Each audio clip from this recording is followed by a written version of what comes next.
मित्रों नमस्कार। स्वागत है आपका YouTube channel doctor Pawan Jaiswal में। आज हम इस वीडियो के माध्यम से आपको एक बहुत ही महत्वपूर्ण जानकारी देना चाहते हैं। यह जानकारी हमारे कंपनी सेक्रेटरीज के लिए और जो कॉर्पोरेट लायर्स हैं उनके लिए और कंपनियों के उन रिप्रेजेंटेटिव्स के लिए जिन्हें रजिस्ट्रार ऑफ कंपनी में किसी भी प्रकार की समस्या का समाधान करने के लिए व्यक्तिगत रूप से उपस्थित होकर रजिस्ट्रार ऑफ कंपनीज के सामने अपनी बातें रखनी होती हैं।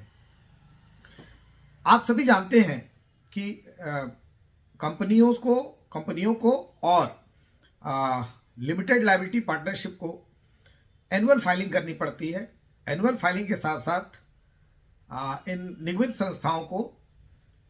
और भी कुछ महत्वपूर्ण जानकारियां online ministry of corporate affairs के ऑनलाइन पोर्टल पर देनी पड़ती हैं। यह जानकारियां कंपनी सेक्रेटरी के माध्यम से, कॉर्पोरेट एडवोकेट के माध्यम से और कंपनियां खुद अपने डायरेक्टर्स के माध्यम से, अपने ऑथराइज्ड रिप्रेजेंटेटिव्स के माध्यम से समय समय पर अपलोड किया करती हैं। हालांकि अब आरओसी में भी काफ़ी कुछ फाइलिंग या यूँ कह सकते हैं 99% फाइलिंग ऑनलाइन हो चुकी हैं। लेकिन फिर भी फाइलिंग के बाद अगर किसी प्रकार का कोई डिस्प्यूट क्रिएट होता है या फाइलिंग के बाद किसी भी प्रकार की कोई पिटिशन फाइल करने के बाद आरओसी में अगर रजिस्ट्रार ऑफ कंपनीज आपकी बातों को सुनना चाहता है, किसी प्रकार के मैटर को एडजुडिकेट करना है या किसी प्रकार का निर्णय आरओसी को आपकी कंपनी या डायरेक्टर्स के लिए सुनाना है, तो ऐसी स्थिति में आरओसी रजिस्ट्रार ऑफ कंपनीज पहले कंपनी को अपना पक्ष रखने का पूरा समय देता है। हालांकि प्रत्येक राज्य में जो आरओसी का ऑफिस होता है वो किसी एक शहर में स्थापित होता है, लेकिन उस शहर के अलावा अन्यत्र शहरों में स्थापित कंपनियों को, एलएलपीज को सुनवाई का मौका मिलने पे अपने कंपनी सेक्रेटरी या कॉर्पोरेट एडवोकेट या रिप्रेजेंटेटिव्स को आरओसी व्यक्तिगत रूप से अपीयर होने के लिए भेजना पड़ता है। अब यहाँ पे जो सबसे बड़ी समस्या आती है वो ये कि समय और एनर्जी प्लस ये जो ट्रांसपोर्ट का जो टाइम होता है, ये जो ट्रैवल टाइम होता है, ये महत्वपूर्ण रूप से किसी भी कंपनी के डायरेक्टर का या ऑथराइज्ड रिप्रेजेंटेटिव का या कंपनी सेक्रेटरी का या यूं कहे कॉर्पोरेट अपील का, एडवोकेट का काफ़ी कुछ किल होता है। हालांकि इनकम टैक्स डिपार्टमेंट ने अब अपने यहाँ पूरा फेसलेस अपीयरेंस कर दिया है। ठीक उसी प्रकार से जीएसटी में भी फेसलेस अपीयरेंस कर दिया गया है और इस फेसलेस अपीयरेंस की सक्सेस को देखते हुए अब भारत सरकार या केंद्र सरकार अपने विभिन्न मिनिस्ट्री ऑफ कॉर्पोरेट अफेयर्स के जो ऑफिस हैं, आरओसी के ऑफिस हैं, उन्हें भी अब ऑनलाइन माध्यमों से सुनवाई का मौका देने के लिए इंफ्रास्ट्रक्चर तैयार कर रही है। शुभ सूचना ये है कि इस पर केंद्र सरकार ने अपना कदम बढ़ा दिया है। अब आने वाले जो वित्तीय वर्ष है, यानी कि 2024-25 से जो वित्तीय वर्ष शुरू होगा, उस वित्तीय वर्ष से ये सुविधा अखिल भारतीय स्तर पर सभी कंसल्टेंट्स को या कंपनियों को मिलना शुरू हो जाएगी और इसके लिए सरकार ने कवायद कर दी है। चालू वित्त वर्ष के अंत तक पूरी उम्मीद की जा रही है कि इंफ्रास्ट्रक्चर दुरुस्त होने के बाद अब व्यक्तिगत रूप से सुनवाई का अवसर जब आपको मिलेगा तो ऐसे में व्यक्तिगत रूप से उपस्थित होने की आवश्यकता आपको रजिस्ट्रार ऑफ कंपनी महोदय के समक्ष नहीं रहेगी, बल्कि आप अपनी बात, कंपनी अपनी बात या कंपनी का जो नुमाइंदा है यानी कि कंपनी का जो एडवाइजर है वो अपनी बात लिखकर, पिटीशन बनाकर साफ साफ शब्दों में प्रिसाइज तरीके से एनेक्शर्स को लगाते हुए अपनी बात रखेगा। साथ ही वीडियो कॉन्फ्रेंसिंग के माध्यम से भी अपनी बात उसे रखने का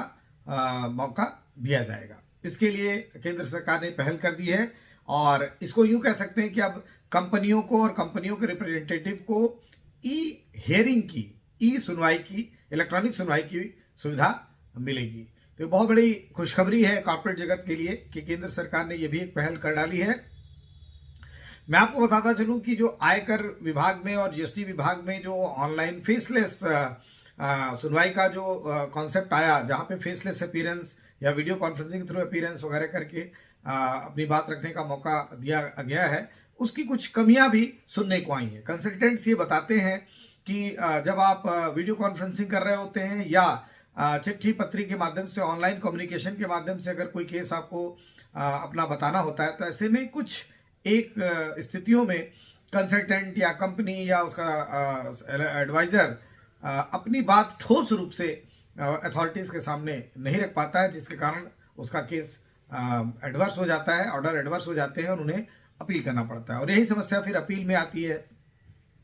फर्स्ट अपील में आती है, सेकंड अपील में जाकर या हाईकोर्ट जाकर फिर उन्हें व्यक्तिगत सुनवाई के बाद ही राहत मिल पाती है। लेकिन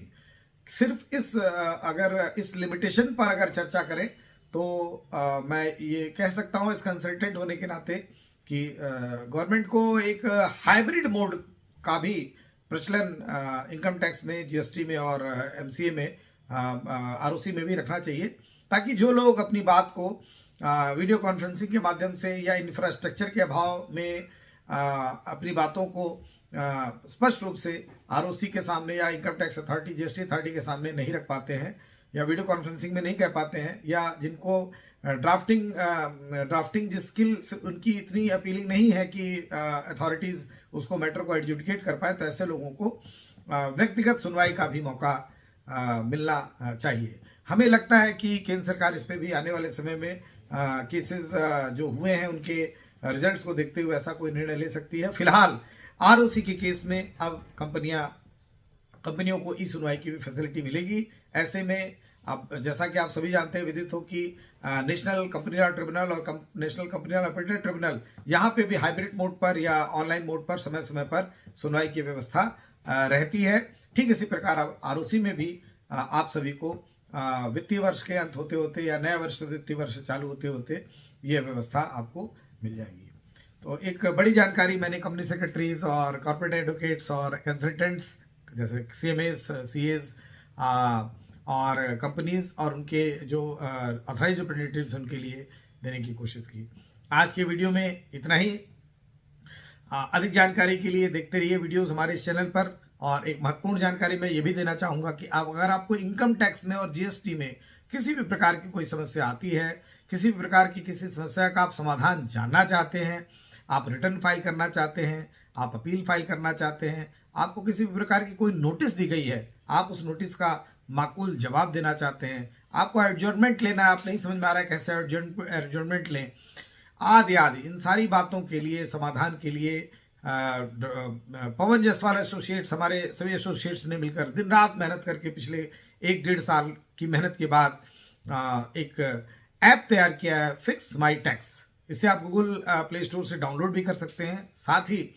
www.fixmytax.in पर जाकर, इस वेब पेज पर, इस सॉफ्टवेयर पर जाकर आप अपनी सारी समस्याओं का समाधान त्वरित रूप से इनकम टैक्स और जीएसटी से संबंधित, व्यापार से संबंधित प्राप्त कर सकते हैं।